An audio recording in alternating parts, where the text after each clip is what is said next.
Olá, boa noite. Quem for entrando, vai me dando um oi. Diz se tá dando para me ouvir bem, se tá tudo certo com o áudio, por favor. Hoje o nosso tema tá bem legal, né? Que é sobre a falta de ar. Como diferenciar a falta de ar da ansiedade, da falta de ar de quem tem um problema cardíaco, da falta de ar que o coronavírus pode provocar na gente. E claro que eu não ia falar sobre esse assunto sozinha, então tem uma especialista comigo hoje, a doutora Larissa Goldoni, que é cardiologista. Inclusive, ela já entrou. Larissa, eu preciso só que você convide para entrar na live. Daí eu já consigo te aceitar. Deixa eu ver se eu consigo te convidar. Aqui, consegui também. E quem for tendo dúvida ou algum comentário, pode colocar que a gente vai respondendo também. Oi, Larissa, tudo bem? Boa Tudo bem? noite. Boa noite. Tudo certo? Seja bem-vinda. Obrigada, né, por ter aceito o convite. Obrigada, Andréia, pelo convite. Eu que agradeço. E imagino que você tenha recebido tantas perguntas a respeito disso como eu tenho recebido ultimamente, né? Ah, doutora, eu fico com falta de ar na ansiedade. E será que não é o coronavírus? Será que é? Como que eu vou saber, né? Então vamos esclarecer um pouquinho esse tema hoje, né, Larissa? Vamos sim, com certeza. É uma dúvida bem comum mesmo no consultório, principalmente em tempos de coronavírus, né? É verdade, não dá pra gente, ninguém consegue, né? Mesmo que queira, não consegue ficar 100% tranquilo, né? É verdade. Eu acho, Larissa, que podia começar explicando o que é falta de ar. Porque apesar de parecer óbvio, não é tão óbvio assim, né? Na medicina existem outras doenças, sensações que às vezes as pessoas confundem o nome, né? Sim. Basicamente, a falta de ar é uma dificuldade, é um desconforto de respirar, né? Ou de ins ou de expirar. E aí, esses pacientes que têm essa dificuldade de puxar ou de soltar o ar, eles vão aumentar a frequência respiratória e fazer com que fique mais ofegante. Isso vai dar uma sensação de falta de ar. Claro que falta de ar existem N causas, né? Desde causas cardíacas, causas pulmonares, anemia pode causar falta de ar, ou até mesmo algum distúrbio psiquiátrico, né? Um transtorno do pânico, um transtorno de ansiedade. Então, por isso é importante a gente fazer, elucidar em que momento que essa falta de ar ocorre. Isso é o principal ponto, né? O que a pessoa estava fazendo, que posição que ela estava, se é em pé, deitado, sentado, se é caminhando ou em repouso. Então, é importante quando o paciente venha para a gente, tanto para o psiquiatra quanto para o cardiologista, que ele já se perceba e veja em que momento que está ocorrendo. É engraçado, né? Porque a gente faz essas perguntas durante a consulta médica, e até eu vi que tem alguns alunos meus da medicina aí entrando também. E às vezes o paciente não entende bem por que a gente pergunta, né? Parece que a gente está sendo chato. Meu Deus, a médica quer saber até É, o que eu estava fazendo na hora que me deu a falta de ar. Mas é porque é bem relevante para o médico para a gente poder entender o contexto, né? Ah, é uma falta de ar que surge com esforço, é um esforço pequenininho, né? Só para pentear o cabelo. Não, eu estava subindo o Morro da Cruz e aí me deu falta de ar. Ou nenhuma das duas situações, né? Eu tive um dia estressante, cheguei em casa, sentei no sofá, relaxei e me deu a falta de ar. Então, esse tipo de contexto diferente é que vai guiando o médico, né? Eu brinco que é como se fosse um jogo de pistas e de adivinhação, para o médico uhum, chegar, então, num diagnóstico mais certo do que será que está causando essa falta de ar no paciente, né? com certeza. É, eu acho que é natural que as pessoas tenham bastante dúvida a respeito e perguntem pra gente bastante isso, porque quem já sentiu sabe, né? Não tem coisa mais angustiante que falta de ar. Então, os pacientes Exato. sempre falam, né, como a sensação de que vai morrer afogado ou que não vai dar conta de dar a volta para terminar a respiração. Então, é um sentimento muito ruim, né? E é importante que a gente identifique corretamente a causa para tratar direito também, né? Senão, às vezes, o paciente por si só toma um remédio que é o mesmo que a mãe tomava, porque era parecido o que a mãe sentia. Essas É, histórias são comuns, né? muito, é. Não, eu acho que a análise clínica inicial é essencial, né? O paciente precisa nos contar o que realmente aconteceu. Na grande maioria das vezes, o principal diagnóstico a gente vai conseguir tirar através da história clínica.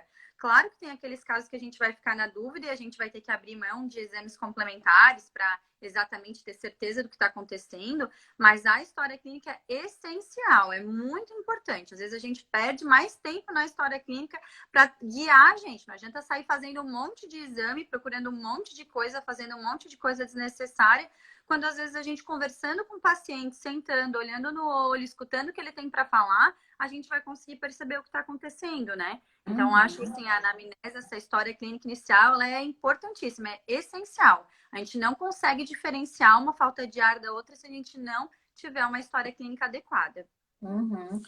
E eu acho que é interessante, assim, né, que pensando no contexto da psiquiatria, vários pacientes primeiro procuram um cardiologista, porque as pessoas têm muito medo, né, de ter alguma coisa do coração, e elas têm menos medo do cardiologista do que elas têm do psiquiatra, então elas vão primeiro no cardiologista. E eu acho super válido, assim, né, quando ainda não foram, porque alguns já foram várias vezes no pronto-socorro, aí só é feito o atendimento de urgência, né? Mas quando não for, normalmente eu encaminho, porque eu acho que é interessante também do ponto de vista terapêutico que o paciente saiba que não é algo do coração, né? Que ele já tenha feito a investigação, que ele esteja tranquilo, que agora tem um cardiologista para acompanhar, porque daí a gente pode, então, se dedicar ao tratamento psiquiátrico de uma maneira mais tranquila, né? Senão, às vezes, os pacientes dizem, será que não é do coração? Não sabemos, até que a gente tenha feito essa avaliação com o cardiologista, feito alguns exames, em alguns casos é fundamental, assim, né? Então, acho que Claro. acaba sendo útil. Não, com Deixa eu... certeza. Inclusive para Alguém... outras doenças, né, que a gente precisa descartar. A gente sabe que o psiquiatra, ele sempre quer descartar uma causa orgânica antes de atribuir aquilo a realmente um distúrbio psiquiátrico. Então, isso é essencial. A gente sempre precisa ter essa avaliação, né? E é tanto vocês encaminham para a gente, quanto a gente também encaminha para vocês. Porque a partir do momento que a gente checa que não tem nada, a gente encaminha para tratamento, né? E é importante a gente falar que esses distúrbios de ansiedade, a gente tem que tratar a causa da ansiedade, isso é importante. Não Não adianta tem nada físico, né? O que não mas quer dizer que não tem nada, senão não estava tendo sintoma, né?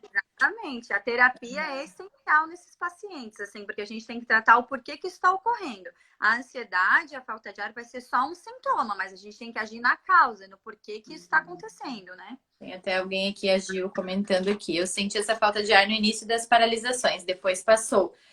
Acho que tem bastante a ver, assim, esse período de quarentena gerando mais ansiedade, né? E essa questão do contexto do aparecimento do sintoma é bem importante. Então, assim, pensando no nosso tema da live, que é diferenciar a ansiedade, a falta de ar da ansiedade, a falta de ar de problemas cardíacos e a falta de ar do coronavírus, por exemplo, são contextos diferentes que vêm com sintomas diferentes, né? Se a falta de ar ela é súbita ou não é uma falta de ar que veio junto com febre, ela veio junto com tosse, com espirro, com mal-estar geral, ou não. Foi um dia normal, ótimo, produtivo, e aí do nada eu tive a falta de ar no momento meu de relaxamento, que isso é bem comum para quem é ansioso, né? Então a gente vai se guiando dessa forma. Queria te perguntar assim se é comum pacientes jovens te procurarem, né, por conta de falta de ar, que não necessariamente é cardíaco, e de você acabar depois guiando o diagnóstico de outra forma. Qual a importância deles terem ido, assim, né, doutora Larissa? Uhum. Sim, é comum sim, principalmente agora nesses tempos de Covid, nesses dias que o consultório ficou fechado, eu só atendi urgência. A grande maioria dos pacientes eu atendia por causa de dor no peito ou falta de ar. Claro que a gente tinha aqueles pacientes que a gente já sabia que eram doentes, então esses a gente já fica um pouco mais preocupado, mas também atendi pacientes jovens, 18, 20 anos, com episódios de falta de ar intensa, importante, e por conta do Covid. E por que é importante a gente falar isso? Porque a televisão, ela é um meio de informação muito bom, mas às vezes ela prejudica nesse ponto, né? É igual o Então, Dr. Google, né? exatamente. Então, as pessoas ficam dentro de casa, isoladas, vendo jornal e notícias de catástrofe, gente morrendo o tempo inteiro. E isso começa a gerar uma angústia que realmente altera o sistema cardiovascular. E o que eu quero dizer com isso? A ansiedade, ela libera adrenalina. A adrenalina é uma substância que aumenta a frequência cardíaca e aumenta a pressão arterial. Então, não é que a pessoa está inventando na cabeça dela que ela está com falta de ar e o coração está palpitando. Ela realmente está sentindo isso porque tem essa descarga de adrenalina. Então, é importante a gente saber que a gente tem que receber a informação, mas a gente tem que saber o que fazer com ela, né? E principalmente para os que já são ansiosos, não largarem medicação, não largarem a terapia, principalmente nesse momento de Covid. Exatamente. Sorte aí que não vai ser bom. Eu tenho brincado com os meus pacientes, porque alguns a gente estava realmente programando a retirada de medicamento, né? Que seria mais ou menos nessa fase, pelo tempo de tratamento deles. E eu brinquei com vários, né? Se tá tudo bem, não tá com mal-estar nenhum, não vai morrer de tomar mais 2 meses dos teus remédios, então tu não inventa a moda de ficar fazendo experiência em casa, vamos esperar as coisas acalmarem, a rotina das pessoas normalizarem para isso, né? Para que a gente possa fazer com segurança, que é o que a gente quer. Tem uma pergunta aqui, ó, da Carol, da Maria Cianinha. Quando a falta de ar pode indicar problema cardíaco? Quando que é mais suspeito, digamos assim, né? Eu acho que esse ponto é o ponto da nossa live, assim, é o que a gente precisa se ater. Quando que a gente vai diferenciar que a falta de ar é do coração ou ela é do Covid, tá? Então, a falta de ar do Covid, ela é acompanhada de outros sintomas. Quais são eles? Febre, geralmente temperatura acima de 37,8, tosse, coriza, obstrução nasal, dor de garganta. Sintomas de um resfriado comum, tá? Falta de ar cardíaca não dá esses sintomas, não dá nariz entupido, coriza, pode dar um pouquinho de tosse, mas não é comum, certo?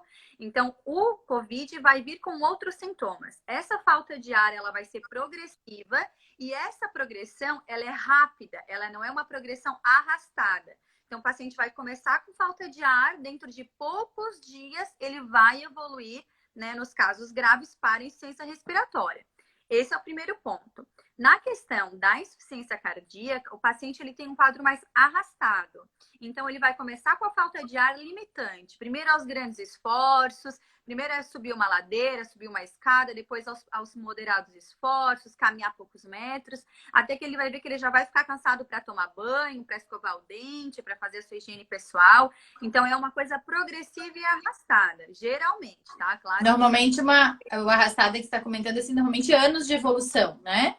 Meses, assim, alguns meses pacientes de evolução vão evoluindo assim. A gente sabe que aqueles que já têm insuficiência cardíaca, eles podem ter uma reagudização do quadro, e isso também pode ser em curto período, mas eu tô falando aqui de quem não tem diagnóstico, tá? Quem não sabe, né? Começou a sentir e não sabe do que é, né? E a falta de ar do coração, ela também tem outros comemorativos. O paciente começa a ter edema das pernas, inchaço. É um inchaço que ele piora ao longo do dia. A pessoa acorda com a perna mais sequinha ao longo do dia, vai piorando esse inchaço. O paciente se sente cansado, pode ter perda de apetite, ganho de peso por excesso de líquido, porque o coração não consegue bombear o sangue para frente. Esse sangue volta para o pulmão, volta para as pernas e começa a edemaciar.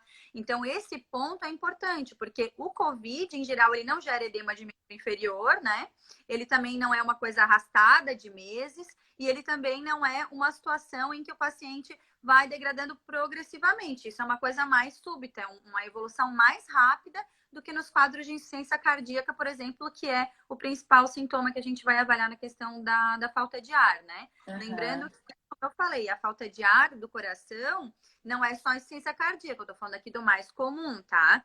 Mas, por exemplo, tem paciente que pode ter uma dor no peito e falta de ar, pode ser um infarto, por exemplo, ele pode ter outros comemorativos. Mas, em geral, o mais comum seria o que a gente está falando aqui de insuficiência cardíaca, que é o principal da falta de ar nos pacientes, né? Então, assim, né, resumindo um pouco, Larissa, na realidade, a falta de ar do Covid, ela é mais aguda, né? Uma coisa que começa naquela semana, e naquela semana, ou no máximo 10 dias, ela tem uma piora considerável, né? Diferente do quadro cardíaco, que normalmente demora meses para evoluir e vai acontecendo aos poucos, né? Sem esses sintomas gripais.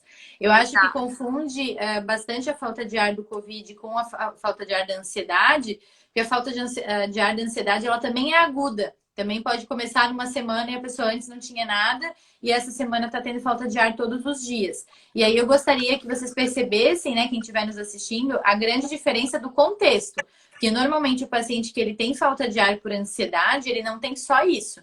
Ele tem falta de ar por ansiedade, ele tem uma insônia, ou ele demora para começar, ou ele acorda de madrugada, ele tá com alguma alteração normalmente alimentar, ou ele tá comendo demais por ansiedade, ou ele não consegue comer, ele fica trancado de tão nervoso que ele anda. Normalmente o paciente ansioso, mesmo que ele não esteja em crise de falta de ar, ele tem uma respiração que a gente diz que é uma respiração suspirosa, né? É aquele paciente que faz, Isso que mesmo. foi? Ai, não sei. É um paciente que está sempre suspirando, então é como se ele estivesse sempre com um pouco de falta de ar e no momento da crise, da ansiedade, ele tem uma falta de ar agudizada, né?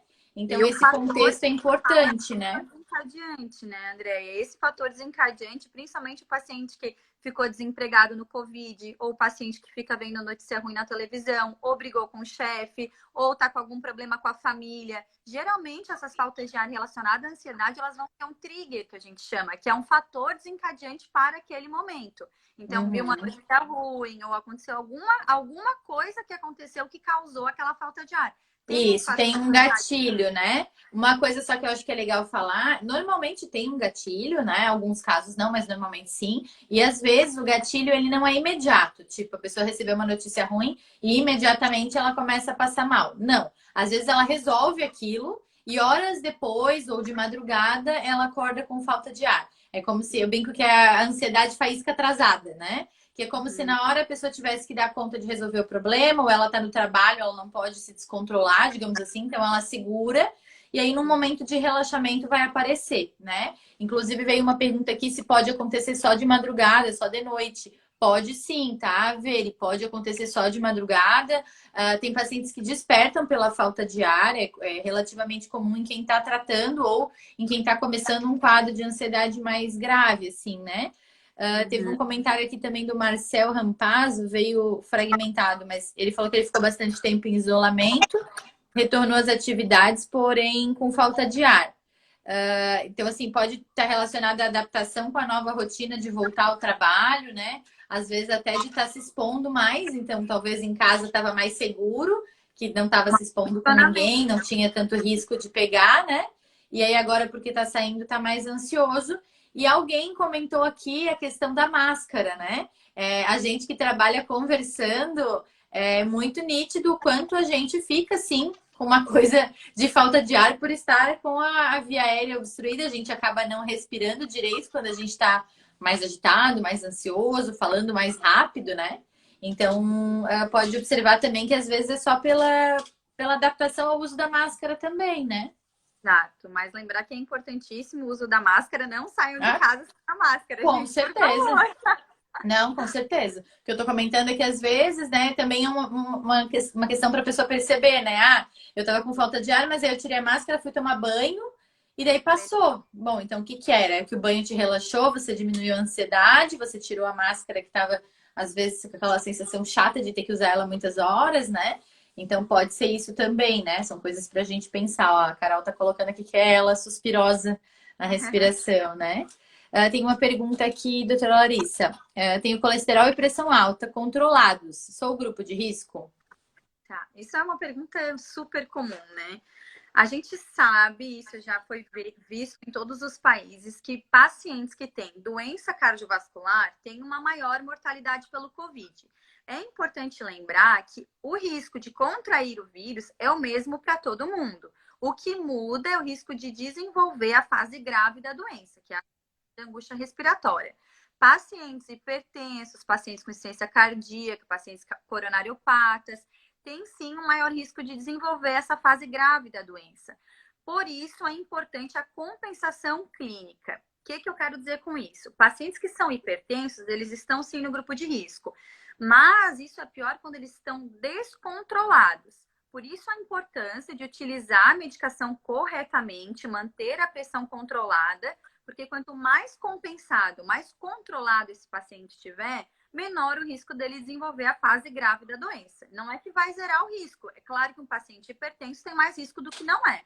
Mas se ele estiver bem controladinho, com os remédios todos bem colocados no horário correto, com as medições corretas, a chance dele vir a desenvolver a fase grave é menor do que aquele que toma o remédio errado e não se cuida, né? Com Mas é certeza. importante enfatizar isso daí. E outra coisa, saiu uma nota há um tempo já com relação aos medicamentos de losartana, captopril, que poderiam ter associação com os receptores do Covid, enfim. Eu já até fiz um post no meu Instagram sobre isso. E é importante lembrar que a nossa Sociedade Brasileira de Cardiologia não recomenda a suspensão de nenhuma medicação, tá, gente? Bem importante isso. Continuem utilizando todos os remédios, não parem medicação por conta própria. E se tiverem alguma dúvida, procurem o seu cardiologista. Uhum. É bem importante. Eu acho até que é legal falar também, que eu tenho percebido dos meus pacientes, muito ganho de peso, né? Porque o pessoal parou o exercício, tá numa rotina diferente em casa, cozinhando mais. Então, cuidado com a questão alimentar também. Eu vejo vários pacientes hipertensos que até estão usando corretamente os remédios, mas aí estão abusando de embutidos, né? Linguicinha, bebida alcoólica, Uhum, conservas. Então, assim, essas coisas têm sal escondido, que eu brinco, né? Não é necessariamente o verdade. paciente usa o saleiro. Então, às vezes o paciente fala, não, mas eu nem tenho saleiro, eu nem boto sal na panela. Mas tá É, usando muito salame, muita linguiça, né? Ou tá isso. usando mais bebida alcoólica. Então, cuidado aí com essas armadilhas para não ficar fazendo pico de pressão alta, porque daí, claro, que aí também acaba se colocando em risco, tendo que ser atendido em pronto-socorro, né? Então, não é o que a gente quer, né? Deus me livre, não. Em nenhuma época, mas nessa, em especial, a Principalmente, gente não né? quer que ninguém É precise do pronto-socorro, né? verdade, isso aí. Aham. Doutora Larissa, tem mais algumas dúvidas aqui que eu tinha anotado, que eu tinha deixado aquela caixinha de perguntas, você também, né? E aí Aham, eu tenho algumas aqui para te falar. Quando procurar um cardiologista? tá. Então, a situação principal que a gente mais fica preocupado são os pacientes que têm a falta de ar que não melhora, que é uma falta de ar que ela vem piorando progressivamente e geralmente com piora da classe funcional. O que, que quer dizer isso? Que ela vem piorando os esforços com que o paciente vem tendo cada vez menos esforço desencadeia a falta de ar e a dor no peito, né, que é a nossa principal preocupação. Foi visto que durante esse tempo de Covid, reduziu o número de infartos nos hospitais, mas reduziu porque as pessoas estavam com medo de procurar atendimento médico hospitalar ou mesmo em alguma clínica, pelo medo de se contaminar, e estavam infartando em casa ou mesmo morrendo em casa por medo de procurar o médico. Então, é importante que a gente saiba qual que é aquela dor que deve preocupar, né? Para que a gente procure o atendimento no momento correto. Então, é uma coisa que eu queria falar aqui. Qual que é a dor que preocupa? A dor no peito que preocupa o cardiologista e que deve fazer com que o paciente vá ao hospital, procure um cardiologista ou vá procurar atendimento médico. É aquela dor que é retroesternal, que é na frente do peito. Lembrando que não é um ponto específico, tá? Ela é difusa. Ou na frente do peito, um pouquinho mais para o lado esquerdo. Geralmente desencadeada por um esforço físico ou um estresse emocional importante e que é melhorada através do repouso ou do uso de nitrato, que é uma medicação específica para isso, tá? Essa é a dor típica. Posso empatar com outro tipo de dor? Pode. Principalmente mulher, idoso e diabético, que tem uma apresentação atípica da dor. Então, pacientes, resumindo, pacientes que têm esse tipo de dor no peito, pacientes que têm uma falta de ar que não melhora e piora progressivamente, devem procurar sim atendimento médico, de preferência, né, um cardiologista, para conseguir fazer o diagnóstico do que está acontecendo e fazer exames se forem necessários.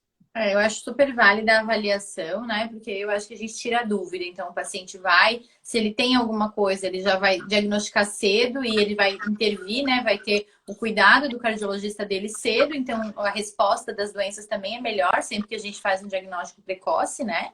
Uhum. E também, se não for, para ele tirar da cabeça, ele saber que a parte cardíaca dele, pelo menos naquele momento, está tranquilo, os cuidados, né? Receber a orientação do cardiologista sobre quais cuidados ele tem que ter, porque cada avaliação é única, né, doutora Larissa? Então, assim, quem é esse paciente? Ele tem história familiar de doença cardíaca? Ele não tem. Ele é obeso? A família toda é de obesos que infartaram antes dos 40 anos? Ou não? Ninguém da família nunca teve nada do coração. Tudo isso, né, na consulta com o cardiologista, ele vai poder tirar as dúvidas sobre os riscos, que cuidados ele pode ter na vida dele para prevenir, né?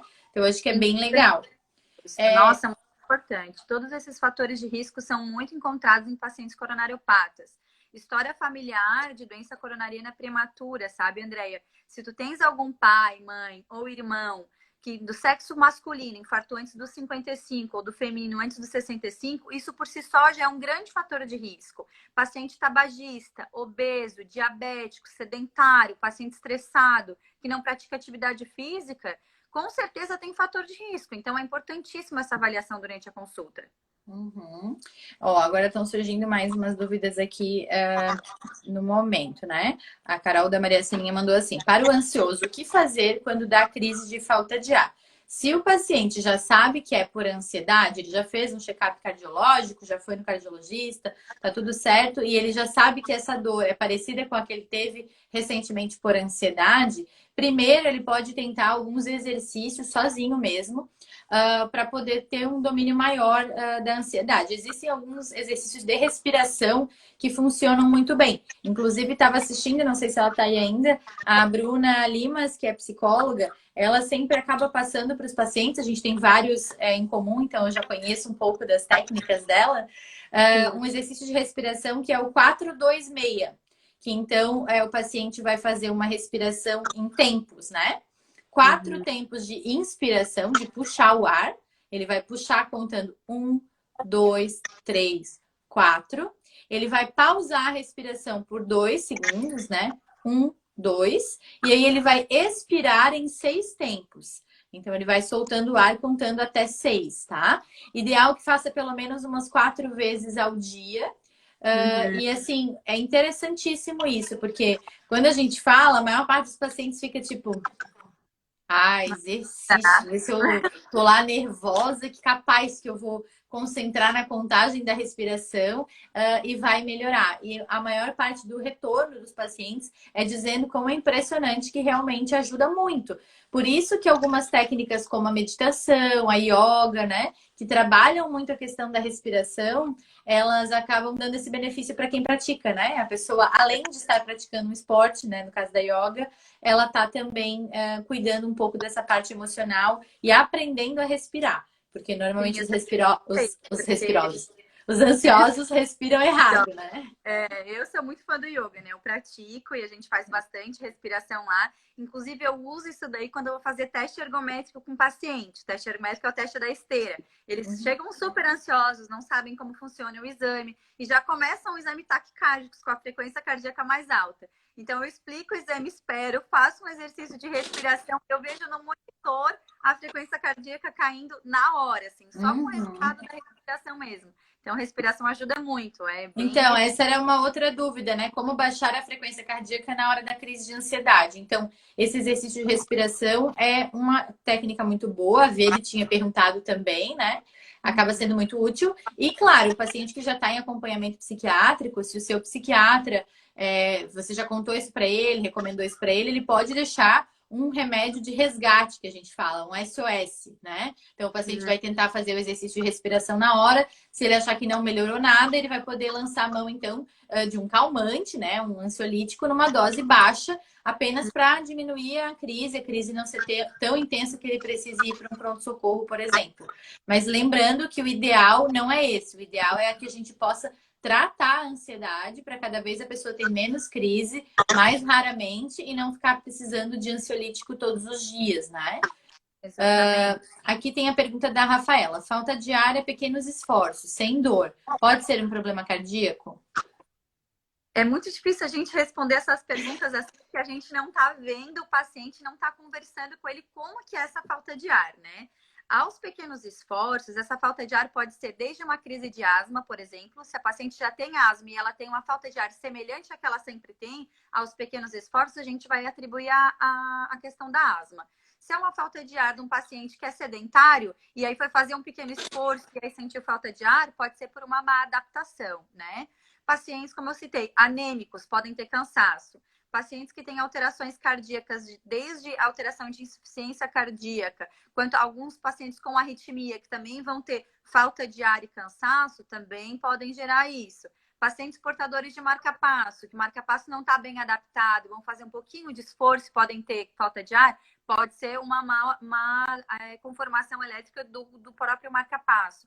Então, é uma gama tão enorme de falta de ar que fica muito difícil eu responder aqui no Instagram sem conversar e saber exatamente qual que é a característica disso, né? Então, e até eu acho interessante comentar também com quem está nos assistindo que assim, né, gente, eu sou super fã dos cardiologistas, porque na realidade o coração ele é uma máquina muito especial, né? Então, assim, existem problemas de diversa ordem dentro do coração. Então, pode ser uma questão anatômica, né? O formato, o jeito que o coração tá, a posição dele.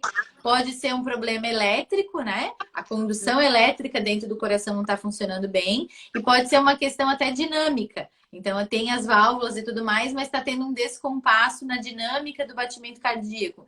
Por isso, gente, que não adianta a gente ficar enrolando. Se a gente tem dúvida, a gente tem que procurar um especialista, fazer os exames que forem indicados para cada caso, né? Tem aqui uma pergunta da Gil, Larissa, não sei se você quer comentar dentro dos remédios da cardiologia. Exames de sangue de rotina, tem que parar de tomar algum dos remédios? Não, não. Nenhuma hipótese. Nenhum dos exames de rotina cardiológicos deve parar as medicações, tá?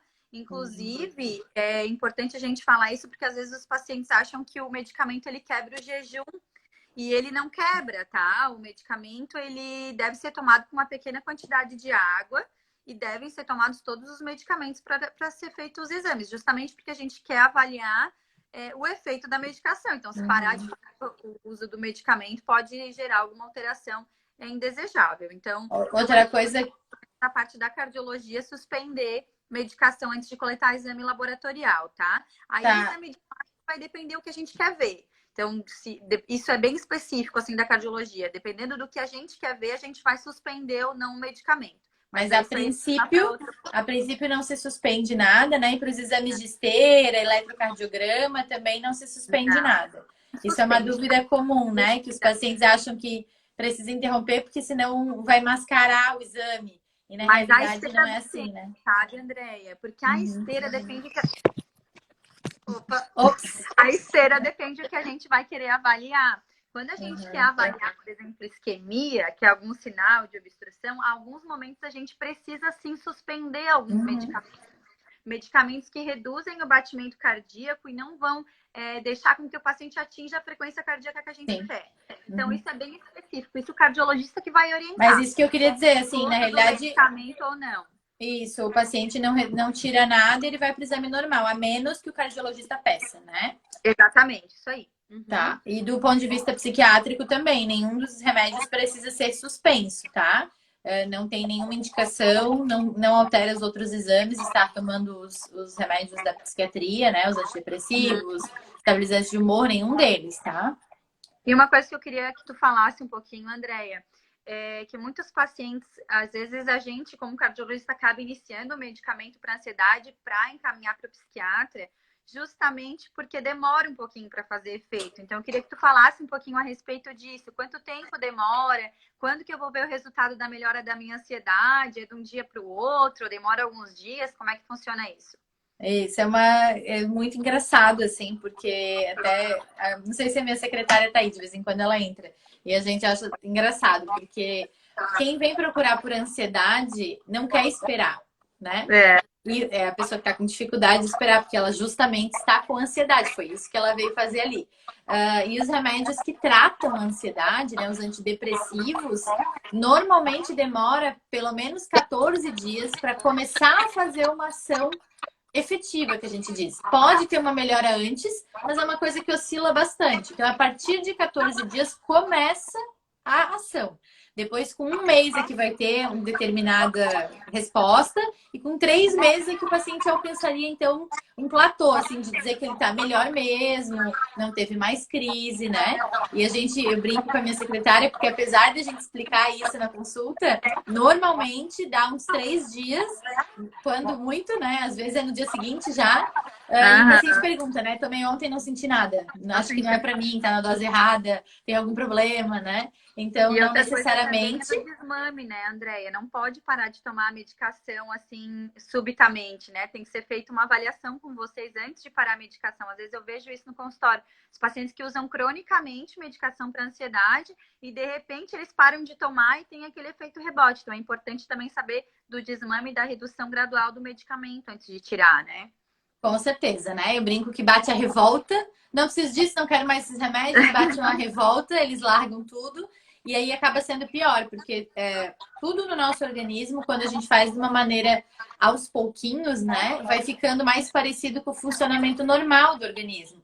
e tudo que a gente faz súbito acaba, de certa forma, agredindo o organismo. Então, essa retirada abrupta, mesmo que não seja um remédio que cause dependência, nada assim, pode causar uma síndrome de retirada. O paciente pode sentir mal-estar porque ele estava acostumado a receber todo dia aquela dose do medicamento e de repente ele não recebe mais, né? Então, sempre com orientação, acho que a gente precisa ter responsabilidade, né? E eu brinco também com os pacientes que quanto mais fizer certinho, mais rápido melhora, mais rápido vai ter alta e vai sair do consultório, né? E quanto mais o paciente resiste, né? Ele toma um mês, aí ele melhora um pouco, aí ele para, ele abandona, não vem na consulta, ele fica sem remédio, aí pega o do amigo, aí faz mal. Ele vai ficando mais tempo nessa lenga-lenga sem ele ter um resultado legal. Então, não adianta brigar com a doença, né? Tem que aceitar ali, como dizem aí, aceita que dói menos, aceitar e tratar, né? Doutora, eu tomo há bastante tempo Velija. Pode acontecer com o uso prolongado do efeito rebote? Tá, eu vou responder, gente, mas claro, assim, gostaria de dizer que nenhuma orientação aqui está sendo feita de uma maneira como uma consulta, né? Precisaria conhecer melhor cada paciente para poder orientar. O Velija é um antidepressivo, ele pode ser usado por bastante tempo sem ter um prejuízo grave, ele não é um remédio tóxico para o organismo, ele não causa dependência, nada assim. E ele não causa efeito rebote, né? Ele ajuda nos sintomas ansiosos e ajuda bastante nas dores também. Um remédio usado também para quem tem muita dor no corpo, fibromialgia ou dor em função da depressão e da ansiedade, né? Então, a melhor coisa é você ir para o seu médico mesmo, pedir as orientações na retirada, né? Se você usa uma dosezinha plena para ir reduzindo gradual, para ver se você pode ficar sem ele, se fica bem sem ele, né? Salva a live, ficará salva, tá? Eu sempre salvo ela fica 24 horas no Insta e depois eu posto ela no IGTV e no YouTube. Então vocês verão, quem não conseguir ver agora vai ficar disponível, tá? Aqui o Adriano também tá colocando. Falta de ar causada pela ansiedade. Pode ser contínua várias horas durante um dia? Então, pode, tá? Não é a apresentação mais comum. E aí, Adriano, o que eu vou te dizer? Que às vezes o paciente ele tem essa respiração suspirosa, eu acho que você entrou depois que eu falei, né? Que ele é aquele paciente que tá sempre tendo que puxar o ar, então, porque ele é ansioso, ele já respira de uma maneira mais suspirosa. E aí ele tem momentos, que são as crises de ansiedade, de bastante falta de ar. E para algumas pessoas são só minutos, mas para algumas pessoas pode durar, assim, meia hora, uma hora, né? Mas é uma falta de ar que ele tolera, não é algo como é a falta de ar cardíaca, que o paciente sente que ele precisa imediatamente de ajuda, né? Ele sente como se ele não tivesse legal no dia, assim. Então, é uma falta de ar um pouco mais branda. Que mais? Deixa eu ver das perguntas que temos aqui. Uma coisa que eu queria comentar também é que a ansiedade, ela aumenta a autopercepção da falta de ar. Então, isso é interessante também, né? Às vezes o paciente, ele fica ansioso e ele presta atenção na respiração e percebe que está diferente ou no batimento do coração. E aí, quanto mais ele presta atenção, mais ele acha que está batendo rápido, né? Então, ele chega no pronto-socorro, às vezes a gente vai ver a frequência nem está elevada, tá? Dentro do padrão normal para aquele paciente, mas a sensação dele é que está mais rápido do que deveria. Então, uma tem muito a ver com... bastante também, Andréia, é a sudorese nas mãos. Os pacientes reclamam bastante de suor nas mãos. A boca pode ficar seca. Eles referem muito aquela sensação de parestesia, que a gente chama que é formigamento ao redor da boca ou na ponta das mãos e dos pés. Coração não causa isso, tá, gente? Coração não causa suor só na mão ou suor só no pé. Isso é descarga adrenérgica, isso é aumento de adrenalina que vai gerar essa ansiedade. O coração, quando ele gera essa parestesia, que é essa sensação de formigamento, geralmente é no braço todo, pode vir no pescoço até a região mandibular, mas não tem assim perilabial, ou só nas mãos ou só nos pés. Isso é uma coisa também que ajuda a diferenciar. Porque os pacientes falam bastante no consultório: ai, doutora, tô com a boca formigando, minha mão tá suando frio, tô com a boca seca. Isso são sintomas clássicos de crise de ansiedade mesmo. E isso é bem comum, a questão dessas parestesias, né, as dormências. Então, em lábio, às vezes na língua, às vezes o paciente sente que é só de um lado, aí ele já começa a achar que ele está tendo um derrame, né? Isso, aham. Então, eu queria chamar bastante atenção para isso, gente. Percebam nessas situações em que começa uma falta de ar, que o pensamento que você tem, normalmente ele vai guiar a tua resposta e a tua sensação no momento. Então, assim, se você já fez os seus exames cardiológicos, está tudo em dia, tentar reforçar para você positivamente isso. Tá tudo bem, eu já fui no cardiologista, não é do coração, minha psiquiatra já orientou o que eu tenho que fazer nessa hora, vou ficar num lugar quietinho, vou fazer meus exercícios de respiração. Se não funcionar, eu tenho remédio para a hora da crise. Se não funcionar, eu vou no pronto-socorro. Agora, se a dor for intensa, aguda, diferente daquela com a qual você já está acostumado a conviver, pode ser do coração. Então, na dúvida, gente, vocês sempre vão buscar a emergência. Não fiquem em casa esperando que vai passar, né? Até porque, assim, não é porque uma pessoa tem ansiedade que ela não pode infartar, né? Perfeitamente. Então, acho que é bem Essa interessante que as questão da pessoas mudança, tenham da essa mudança do consciência. padrão que falou é ótimo, tá, Andréia? Porque se é uma coisa que acontece há anos, né? E não deu nada errado ainda, é porque provavelmente não deve ser nada. Por exemplo, eu tenho pacientes que há 10 anos sentem aquela mesma falta de ar, do mesmo jeito, da mesma frequência, se comporta da mesma forma. Então, essas coisas que são muito crônicas, que a pessoa tem há muitos e muitos anos, provavelmente não é cardíaco, porque com certeza iria aparecer alguma outra coisa junto com essa falta de ar, né? Então, essa mudança do padrão dos sintomas é que é importante. Porque se a gente sabe que a gente tem uma coisa que funciona sempre do mesmo jeito, e de repente isso passa a se transformar em outras coisas, passa a se desenvolver de outra forma, a gente sabe que tem alguma coisa de errado. E nada melhor do que o paciente que se conhece mais do que ninguém, de saber que tem alguma coisa diferente do que vinha acontecendo ao longo do tempo, né? Então, essa questão da mudança do padrão da falta de ar, ou da mudança do padrão da palpitação, da dor no peito, que também é comum em pacientes ansiosos, é importante também ser descrita. Isso, eu acho que eu para os meus alunos aí da medicina, eu também sempre falo isso, assim, que quando tem uma mudança brusca, tem que ficar uma pulguinha atrás da orelha. E isso serve para tudo no nosso organismo, né? Então, se o intestino é um reloginho e de repente a pessoa fica constipada, tem que ficar uma pulguinha. Estranho, por que que não tá mais funcionando como antes, né? Se uma lesão Exatamente. de pele, uma pintinha, sempre foi igual e de repente ela começa a sangrar, estranho, ela não sangrava antes, então a gente tem que Dor de buscar cabeça realmente. também, mudança do padrão de cefaleia, da dor de cabeça também tem que ser investigada. Tudo que muda, de repente, a gente tem que acender uma lanterninha vermelha ali para investigar o que está acontecendo. Isso, eu já tive pacientes que tinham diagnóstico de ansiedade generalizada, por exemplo, e às vezes trouxeram um relato de uma dor assim, doutora, eu senti uma pontada, uma dor do nada, e isso é uma dor que eu nunca senti na vida. Então, é uma dor diferente. Essa dor a gente precisa saber de onde que ela vem, né? E aí a gente Sim. investigou e tudo mais. Então, é bem importante ter esse diálogo com o médico de confiança, né? Seja ele o seu cardiologista, se você já acompanha com cardio, seja ele o psiquiatra, o psicólogo, né? Aqui a Carol da Maria Seninha tá colocando, né? E gera medo da própria falta de ar? Medo de ter a falta de ar. Sim, é o medo de ter medo, né? Eu brinco que vai ficando um ciclo ali. Então, principalmente Uma em bola de pacientes que neve, né? têm pressão alta, acontece bastante, né? Porque a pessoa coloca na cabeça dela assim: eu não posso me irritar. Porque se eu me irrito, a minha pressão sobe. Se a minha pressão subir, eu posso ter um derrame. Então, ela já está irritada, a pressão provavelmente já elevou um pouco. E esse pensamento, né? Eu não posso deixar minha pressão subir, porque daí eu vou ter um derrame, daí eu posso morrer, daí sei lá o quê. Só leva a deixar mais estressado ainda, né? Então, muito Andréia, isso cuidado é com os muito comum. pensamentos. Muito Hã? comum. Eu sempre falo isso no consultório para os meus pacientes. No momento que você está ansioso, estressado, numa crise de ansiedade, não é a hora de medir a pressão, porque ela vai estar alta. Mesmo pacientes que não são hipertensos podem gerar crise hipertensiva em vigência de estresse, ansiedade ou dor. Então, muita gente que chega num pronto-socorro, por exemplo, que está ansioso, porque está tendo que entrar num hospital, que não gosta, ou que vai conversar com o médico, fica com medo, vê o jaleco branco, a pressão vai nas alturas, isso é descrito na literatura médica, né, da hipertensão do avental branco.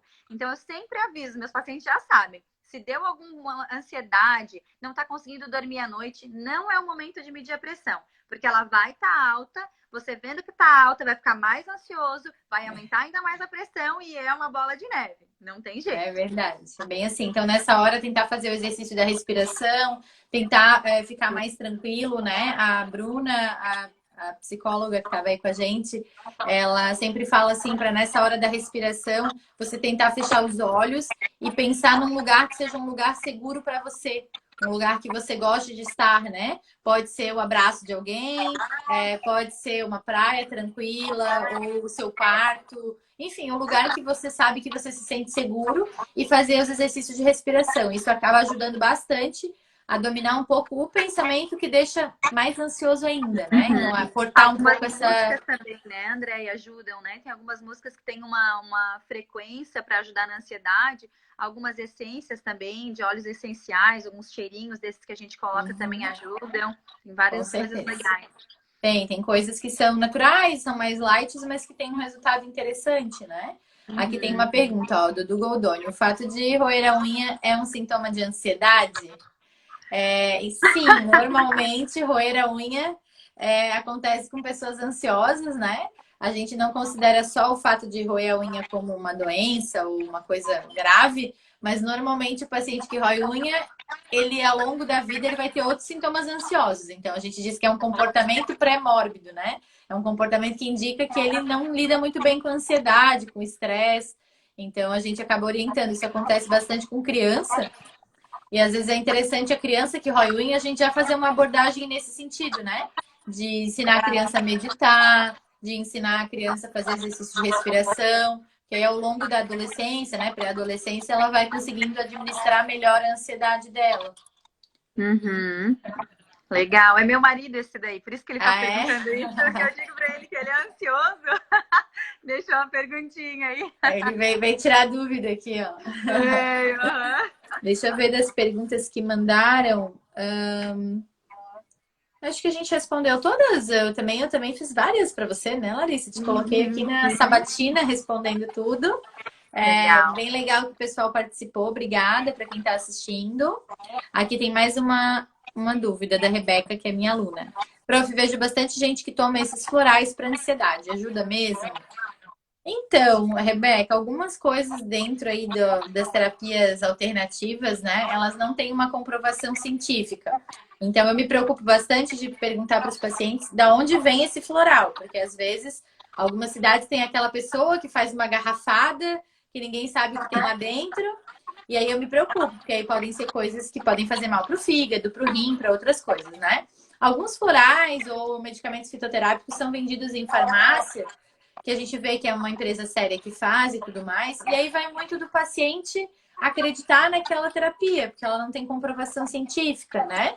Talvez um dia vá ter, por enquanto ainda não tem. Então, assim, se o paciente se sente melhor com aquele medicamento natural ali, não tem uma coisa contraindicando o uso, eu não vejo problema, né? Mas às vezes, muitas vezes, não é suficiente. Aí eu me preocupo que a farmácia pode induzir a comprar coisas paliativas que não dão resultado, e nesse tempo que o paciente está perdendo com esses remédios natureba que não tem muita indicação, ele está deixando de tratar o que realmente ia ter um resultado, né? Então eu me preocupo nesse sentido, assim, não que vai fazer um mal para o paciente, mas eu questiono o quanto faz bem. Então, quando o paciente comenta comigo, eu sempre pergunto: e você sentiu muita melhora? Não, normalmente a resposta é que não adiantou muita coisa. Bom, então, não tem sentido a gente manter, né? Existe também aquilo que a gente chama de efeito placebo, né, Andréia? Então, o paciente acredita naquilo que ele está tomando, ele acredita que aquilo vai fazê-lo se sentir melhor.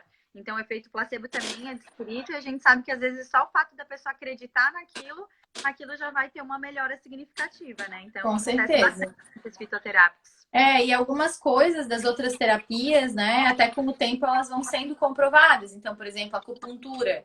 Hoje a gente já vê, né, que tem alguns estudos que mostram uma evidência legal para algumas indicações. Mas a gente tem que ser um pouco cético porque não deixa de ser um mercado, né? Então, assim, surgem essas coisas milagrosas, fórmulas que outros profissionais prescrevem. Então, eu acabo ficando um pouco na dúvida o quanto também não tem interesse de ganhar com aquilo ali, né? É como as vitaminas. Tem muito paciente que Certeza. adora vitamina, compra um monte É. de polivitamínico, mas você precisa de todas essas vitaminas? Será que não era melhor fazer um exame, saber quais você precisa repor e aí tratar mais Muito importante específico, né? falar, Andréia, principalmente para a gente dizer aqui para o pessoal que não existe vitamina para melhorar a imunidade e combater o Covid, gente, por favor, tá? As principais vitaminas estão na nossa alimentação. Frutas, verduras, legumes, proteínas em geral, as vitaminas estão presentes na alimentação naturalmente. A gente só vai repor o que realmente tem indicação de ser reposto. Então, eu vejo assim, né, soro para imunidade. Ah, eu estou vendendo aqui na minha clínica, venha fazer. Não existe isso, gente, por favor. A gente tem que cuidar, porque como é tudo que a gente queria ler, né? Aquela coisa é bom demais para ser verdade, né? Será que se ela Exatamente. tivesse isso na clínica dela e fosse tão bom assim, será que, né, os Estados Unidos não estavam usando? Será que só ela que sabe o que tem dentro do soro bom para Covid? Então, acho que a gente tem que tomar um pouquinho de cuidado, né? Tem pessoas mal intencionadas em todas as áreas, infelizmente. Sim. E eu acho que na dúvida é sempre um diálogo com o seu médico. Então, você comprou um remédio natural, quer saber se pode ou não pode, manda uma fotinho, né, para o médico, para a secretária, ver se pode tirar dúvida. Até porque, assim, não é porque é natural que não faz um efeito no organismo. Então, eu acho que é bem válido dizer, alguns medicamentos, eles interagem entre eles, e até alguns chás, por exemplo, podem atrapalhar a ação de um anticoagulante, que é um remédio muito sério, né? Um remédio que pode facilitar outros eventos cardiovasculares, por exemplo. Então, na Uhum. dúvida, gente, sempre falem com seus médicos, né? Com certeza. Só lembrando aí, já que a gente falou de Covid, que não existe nenhum medicamento comprovado cientificamente que é utilizado para o combate do vírus. Inclusive, hoje eu até postei um lance sobre a hidroxicloroquina e a cloroquina, que o pessoal estava comprando nas farmácias, estava faltando remédio para o pessoal, né, que tem artrite reumatoide, que utiliza isso como tratamento de uso contínuo. Então, é importante que se saiba que até o momento, infelizmente, a gente não tem nenhum medicamento comprovado que funcione contra o Covid. O Ó, a principal Larissa, tratamento é doutora Larissa, isolamento. encerrando a live com uma polêmica, entendeu?